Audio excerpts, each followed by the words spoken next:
sum of the logarithm of the number I, where I is a relative, as it goes from 1 to n. Right. Is this sum or product? Sum. 3 times 2 times 1. Huh? N factorial is 3 times 2 times 1. N factorial is 1 times 2 times 3 times 4 To n. to n. Yeah. Shouldn't that be a product? But that, all right, okay. Take the logarithm of both sides. The product becomes a sum.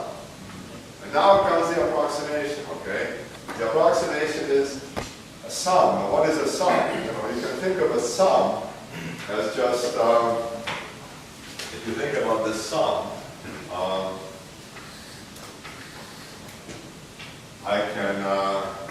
I can think of taking each term here, multiplying it by 1, doesn't do anything, you can add it all up. That's kind of like taking the logarithm of 1, which is 0. Then I take the logarithm of 2, which is something. I put it here. Yeah. So this is a log of 2, log of 3, and like that. And so you see that if I do this sum is just the same as the area underneath all these little these little bars. And so you can see that we can approximate this as an integral. I could put a delta I here. The delta I is just 1. Right? 1. And so this is approximately the same as the integral of log x dx. I replace I by x. X is a continuous variable, and we go from 1 to n. So if we can integrate that, we're in good shape. So what's the integral of log x? Nick? 1 over x. Integrator, huh? 1 over x. No, that's a derivative. That's right. That's right. So we need to find a function whose derivative is the logarithm. What is that?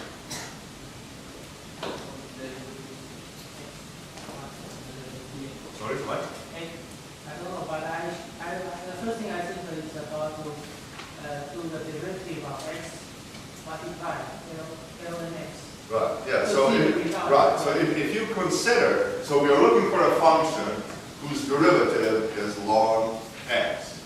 And if you think about x log x, that's pretty good. If you take the derivative, you get 2 terms, log x, which is good, plus 1. But we don't want the 1, right? But we can subtract the 1 just by subtracting x. What else do you do by parts? Huh? If you do by parts, then. We're already done. Okay. But yeah, integration by parts is a really good thing. That's another very powerful technique. Integration by parts, boy, it doesn't sound like much, but that's a really powerful tool. We'll use that a lot too. But anyway, so the point is that just by staring at this, we can deduce that this is x log x, whose derivative is log x plus 1, and then we get rid of the 1 by subtracting x. So if you check that, you see this works, and then we have to evaluate this between 1 and n. And so this is just, so the 1 at the lower limit, this gives us 0 here. So we get n log n minus n plus 1. So if n is a big number, then this is going to be pretty big, and 1 is pretty small by comparison, so we can ignore that. So the approximation that we have is that log n is approximately equal to n log n minus n. And this is called Stirling's approximation.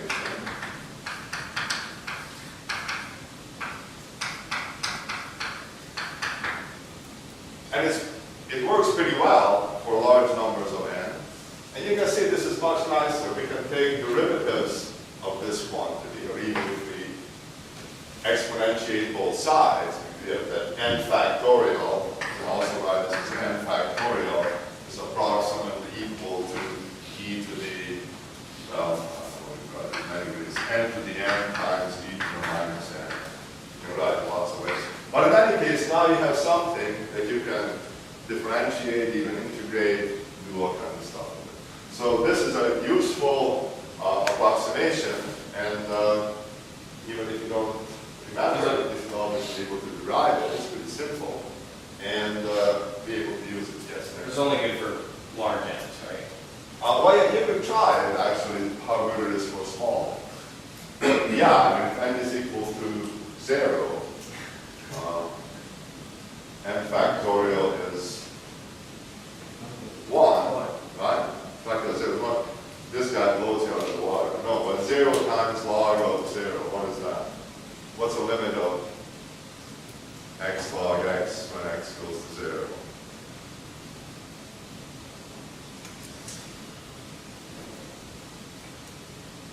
X log x, x goes to 0.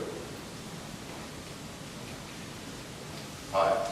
What's the limit of x log x when x goes to 0? X log x When x goes to 0. is It's 1 yes. or not? It is. It's x divided by x. So we want the limit of x log x as x goes to 0. And so this goes to 0, this goes to minus infinity, right? Yes. So we're kind of in trouble. Now, L'Hopital's rule is something that you can use if you have infinity over infinity. So we could write this as ln x, 1 over x, right? Now we have infinity over infinity. L'Hopital's rule, the derivative, the limit of this is the same as the derivative of the product divided by the root of 1. So this is going to be 1 over x.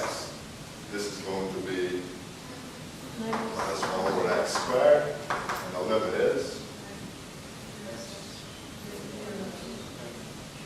and when x goes to 0, it's 0.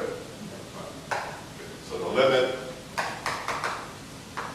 x goes to 0, is 0. You're close, right? Yeah. 1 and 0. It should work when x goes to 1.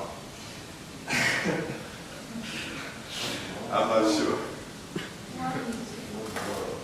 Well, I just Anyway, okay, so the point is you can just check to see how well it works. It doesn't work well for small numbers, but for big numbers it works really well. A walker may be even better, but for all intents and purposes, this will be good enough for what we do. Okay? So this is just a little diversion. It's a useful thing to be able to use. Okay. The next thing I want to do is, last time we talked about this business of the most likely distribution of energy over a set of systems, and or the most likely distribution of money in those systems. And I thought that it's a little abstract, and maybe it would be useful to do a simple example just to see how things work. So suppose that we have our curly end. Okay, the number of systems we have is 3. Okay. It's not. So we really have, this is a super system that only has 3 systems inside. Okay, so energy in here is constant when it can distribute itself among these systems. And now we understand that everything is quantized, things are discrete. So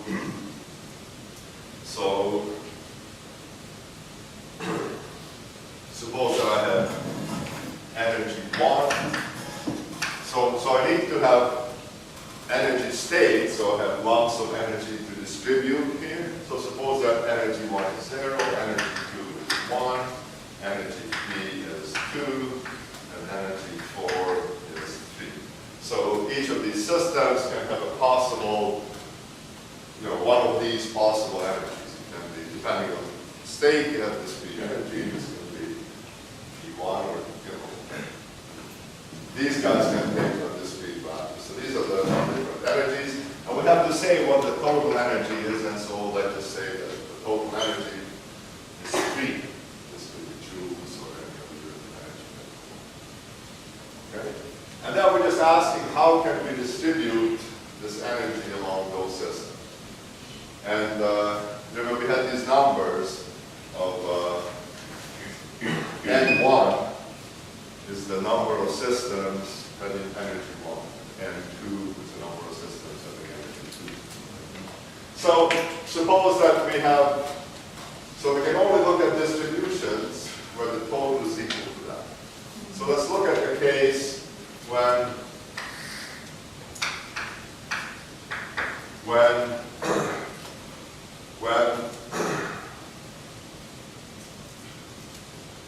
we have one system with where we only allow energy E2. So suppose that we look at the case when N1 is equal to 0, N2 is equal to 3, N3 is equal to 0, N4 is equal to 0. So we look at so this is a particular distribution, right? This is a distribution when we have no systems with energy 0, 3 systems with energy 1, no system with energy 2, no system with energy 3. Right? So in this case, the only way we can do this is to put a 1 in here. Right? It's only one way this can happen. So this particular distribution can only occur in this one way. Okay, let's look at a different distribution. This is case 1. Case 2. Suppose that in case 2, suppose I have N1 equals 2, N2 is 0, N3 is 0, and N4 is 1. Okay, so I have one system having energy 3,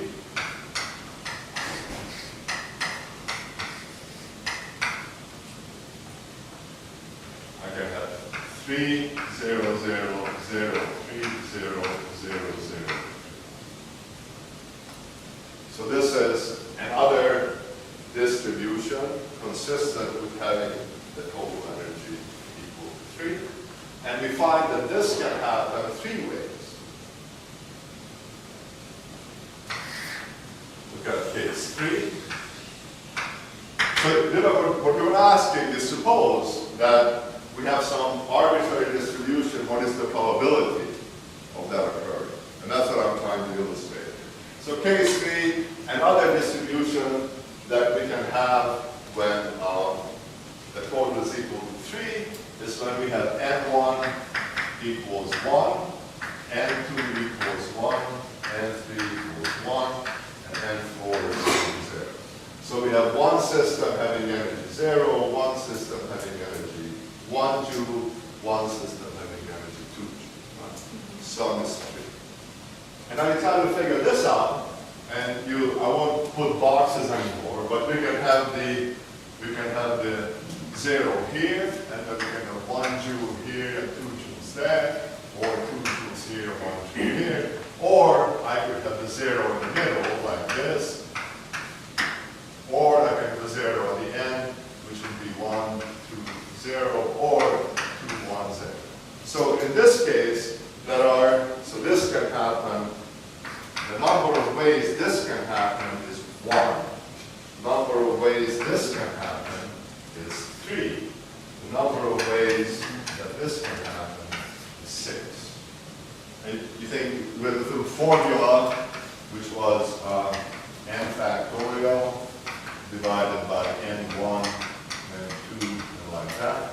And if you stick it in here, we have n is 3, so we got 3 factorial is 6, and these will all be 1. So this is 6, just like 3.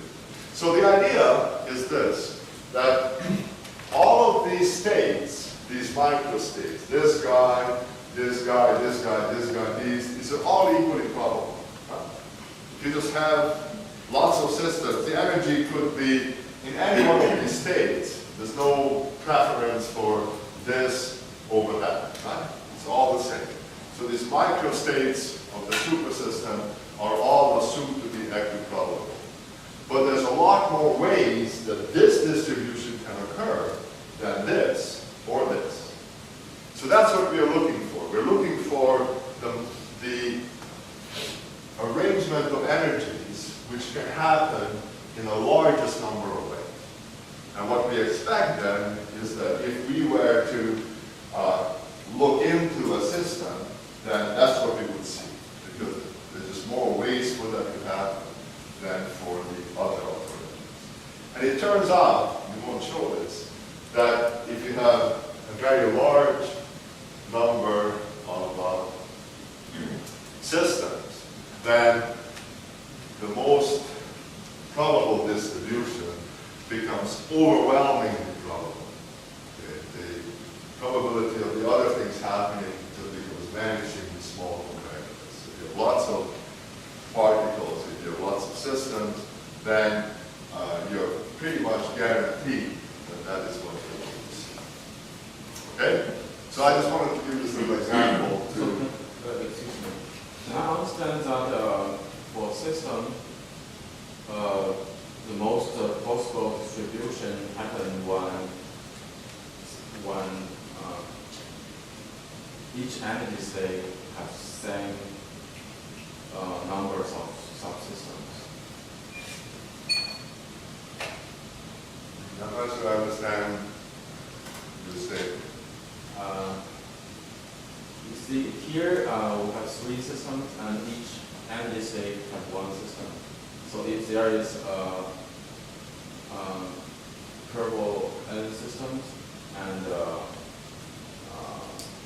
small energy states, so to make the possibility maximum, you have to equally distribute these systems into this energy state. Well, that's what we're going to see. We're going to try to see how to maximize the probability, how to find the most probable distribution, how to find the ends which maximize this kind.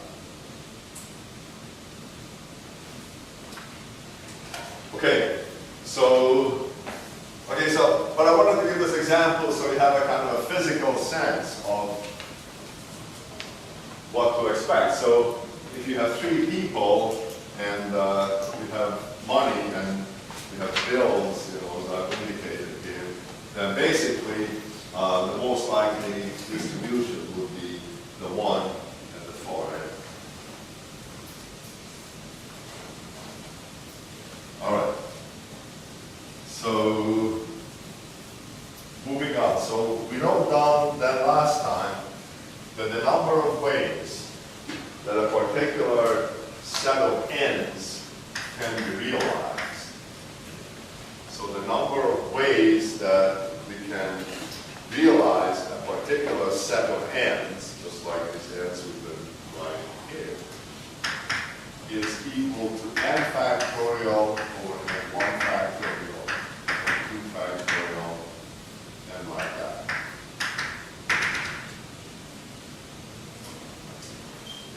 And so what we want to do now is we want to maximize this.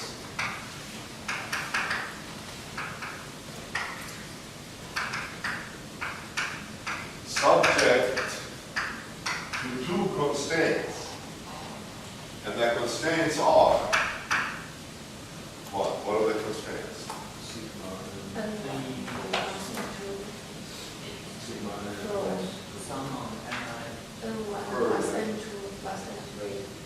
Equals to curl and So the sum of the ni's must be equal to curly n. and epsilon, sum of epsilon equals to the two n. And the sum of the epsilon, the energies. But what we're saying is that the total energy is constant. Number. So it's Ni times EI. So Ni times EI must be a constant. So we have these two constraints that we have to maintain while we're doing this. Okay, but now we know how to do that using Lagrange's method of undetermined multipliers. And so basically, we then want to maximize this function subject to these constraints. So we add the constraint terms, and I want to look at the nodes, so I have the same signs and the symbols for the multipliers.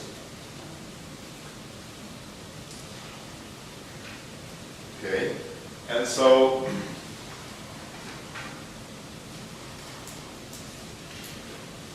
we write here that because of these constraints, so we want to maximize a new quantity, which is the old quantity and the constraints. So we put in a Lagrange multiplier alpha times the first constraint, which should be written so that it is equal to 0 when it's satisfied. So we have curly n minus sigma n out.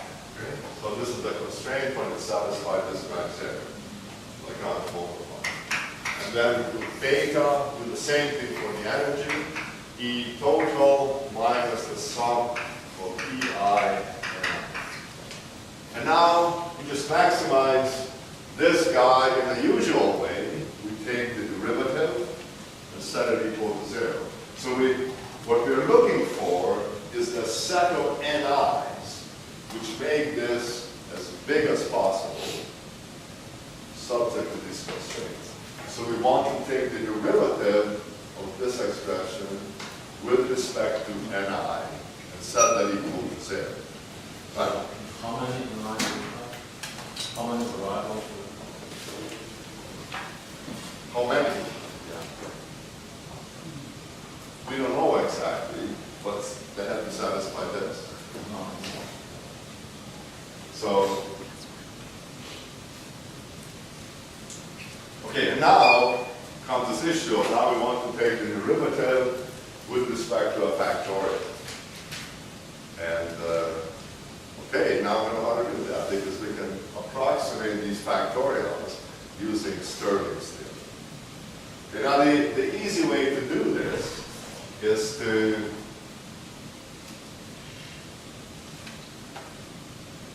I made a mistake.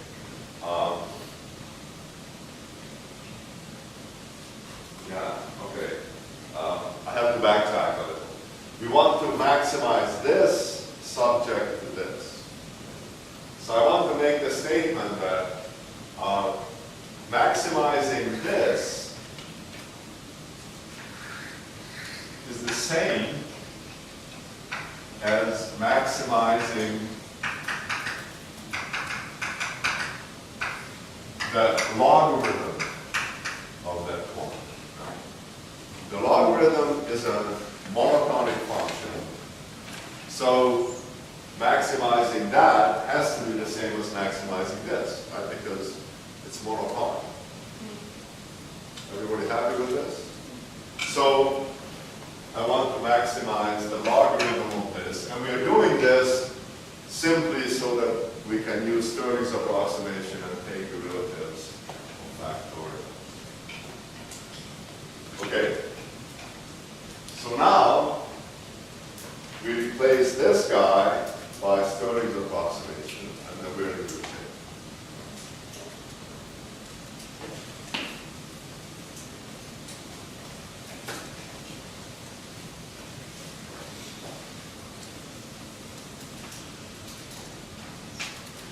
So we just take the derivative with respect to each and I and set it equal to 0.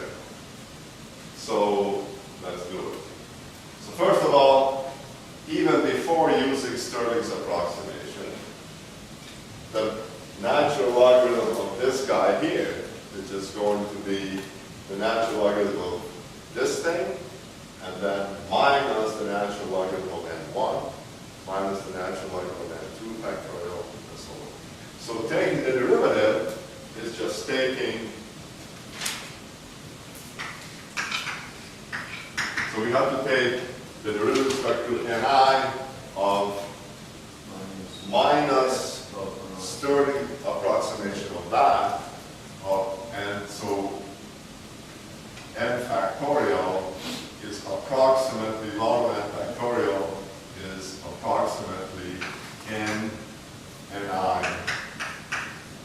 Remember, this is 2 steps. Well, n 1 over ni factorial is approximately equal to b by b and I of minus ni ln ni plus ni, and then that is equal to what? There's a log.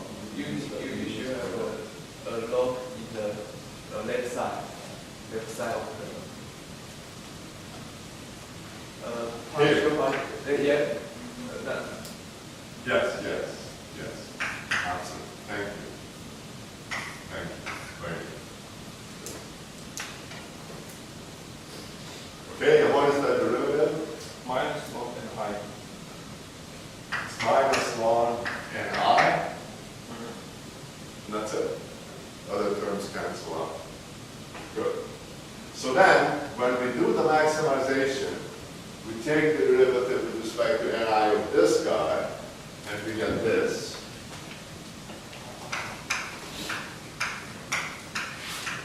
So we have minus ln ni, and then we get over here, and then here we have a sum. So we have minus alpha times this sum, but we've taken the derivative with respect to a particular ni, so I make it 3. So then that guy will disappear, and we just get alpha. So we have minus alpha. And over here, we have minus beta EI.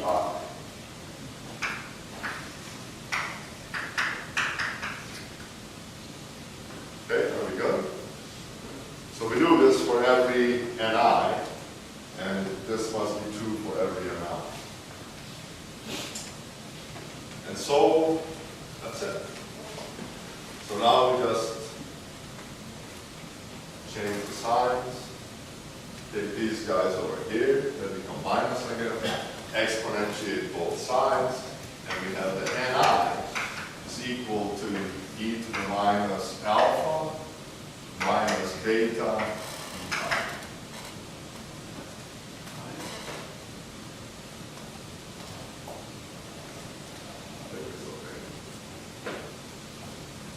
Okay, so we don't know what alpha and beta are. But, these are Lagrange multipliers. But we know that ni's must, for each I, we must have ni equal to this quantity in order to get the largest value of this, which is the largest value of this, subject to the constraints.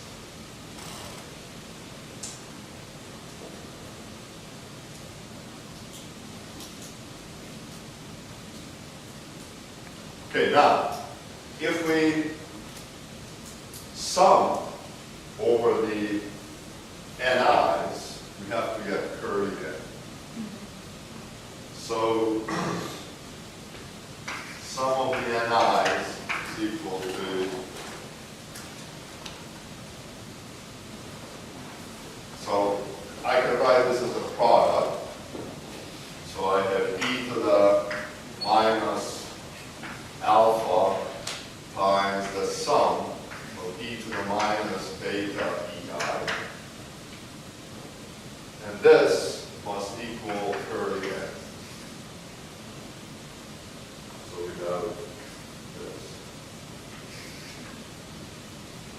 So I'm going to divide ni by this. So ni over curly I is going to be this thing divided by this thing, and e to the minus alpha will cancel out. And then we just get e to the minus beta EI divided by the sum of e to the minus beta. We still don't know beta, but we now have an expression for ni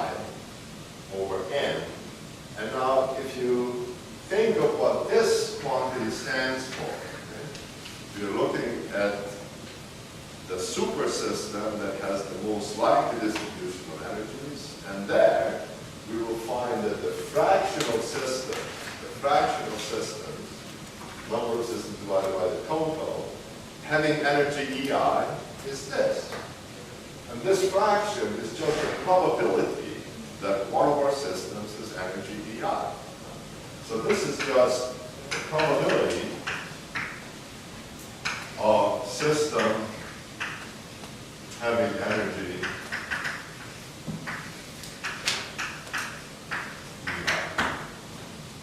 And this is, as you know, I'm sure, this is just the Boltzmann distribution. And it describes what the most likely distribution of energies is in a system, in a super system containing a large number of systems, or in a system containing a large number of particles, molecules. So this Pi is just e to the minus beta EI over Q, where Q is this sum of e to the minus beta EI, summed over all these things. So this is a very important result, right? This is the Boltzmann distribution, and this is really at the heart of things. And so what we have shown is that the most likely distribution of energies in a system is this. Q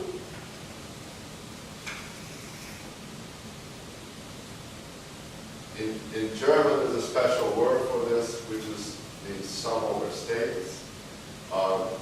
In English, we call this the partition function.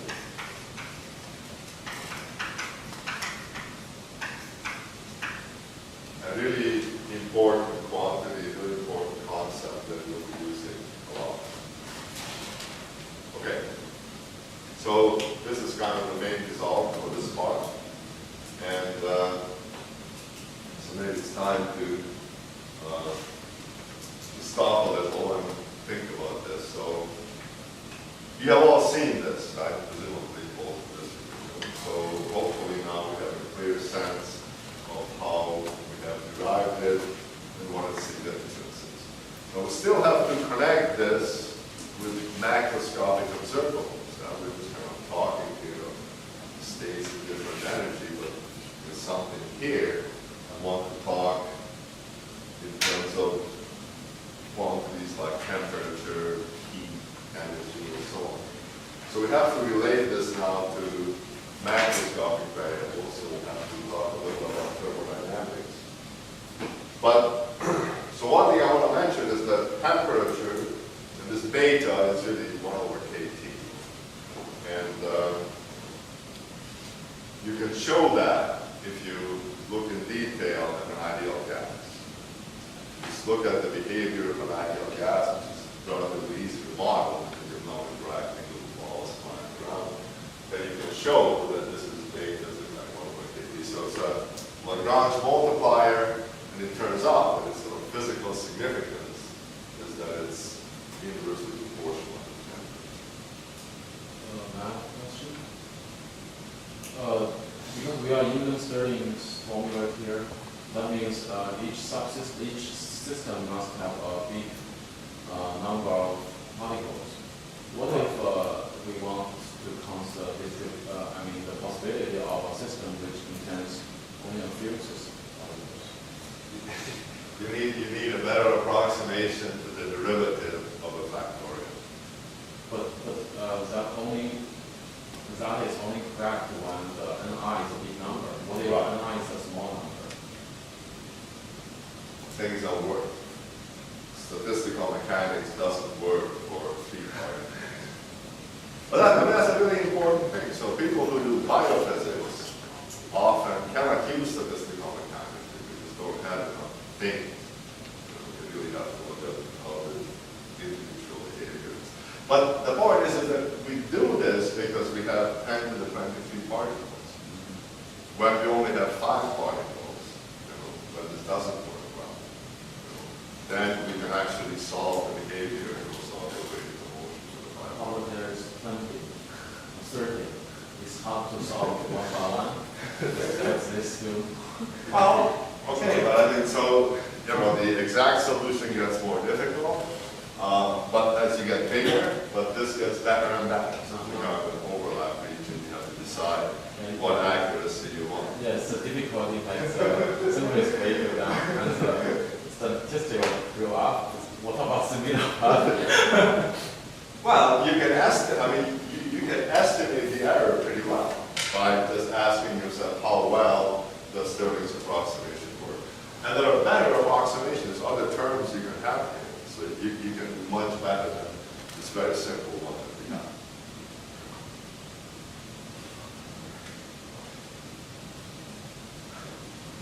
I don't know what to say. So if the system is small, you can do exactly numerically. If it's big, you do it this way, and there's some region where you have to decide which of those methods is best. But the situation is not so bad, because if you think about it, every time you solve a problem, really, practically, it's always approximate. Always approximate. So we're just talking about the level of approximation. Now there are two situations in the world. You know, usually, approximate solutions describe the behavior approximately. There are some situations that are really rare, where even a very small change in something can have catastrophic consequences.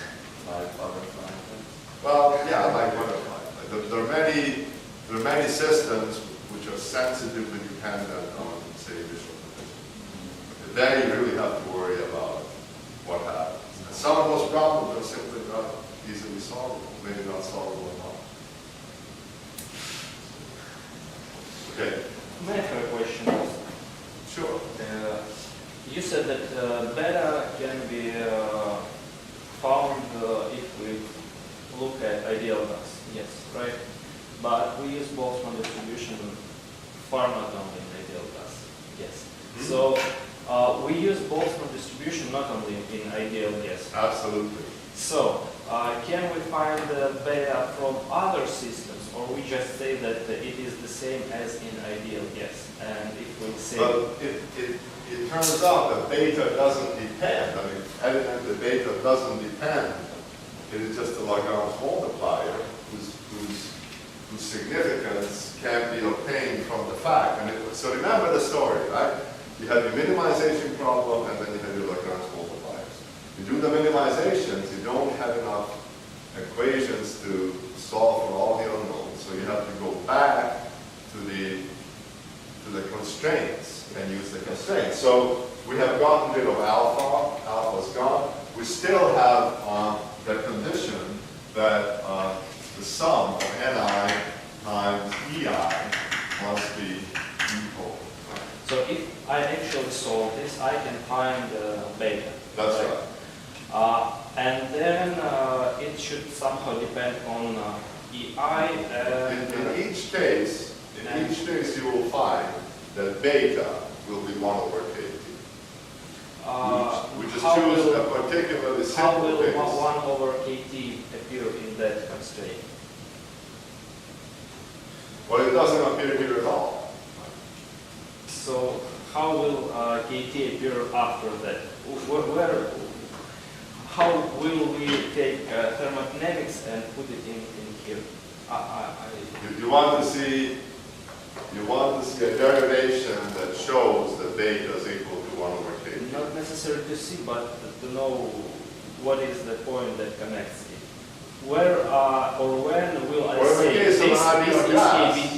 in the case of an ideal gas, you would argue that the average energy of molecules, so the average energy is going to be this guy divided by the total number of molecules, and that equals 3/2 particles T. Equivalent is supposed to be the total number of systems. Equivalent should be, it should times of 3. Well, you know, there are many ways of thinking about it. You can think of your system as being one molecule of an ideal gas, and your super system being this many molecules of an ideal gas.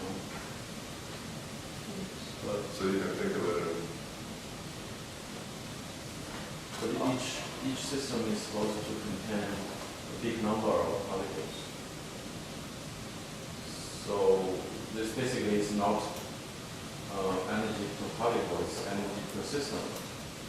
But if you want the energy per particle, you need the times. no, our only condition was that this has to be a large number. This has to be a large number.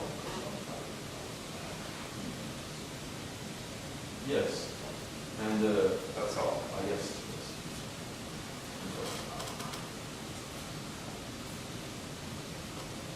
Okay. And, All right. okay, and this is clear. And if we have not ideal gas, can we do the same, but then we need to find some other average energy, right? Well, there's other ways, other approaches. This is maybe the simplest one. I mean, there are other arguments where you can show this when you connect. I mean, through the connections with thermodynamics, you can find other connections between data and KT. This is just maybe the simplest one that one can think about.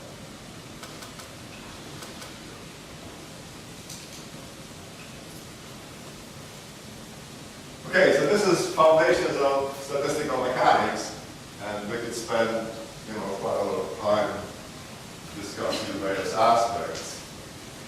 But I just kind of wanted to give you a quick overview of it, so we know how these things come about.